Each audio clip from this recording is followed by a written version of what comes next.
We out here at Rafa's garage. Today we're working on Smurf. Let's clean up this engine bay real quick. Let's see if we clean up all this engine bay and make it nice and clean. So much grease everywhere. So I'm gonna hit it with some degreaser and then with the pressure washer, make sure I don't wet any electronics. So I'm gonna put that on the side.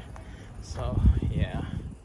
So there it is, sprayed it with some degreaser. Gonna let it sit for a little bit while I'll get the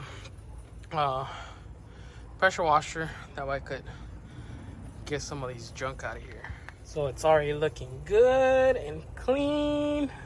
Shoosh! Just gotta dry it up, go little spots, and maybe hit it a little bit with degreaser on little spots where I missed or the pressure washer wasn't able to get it.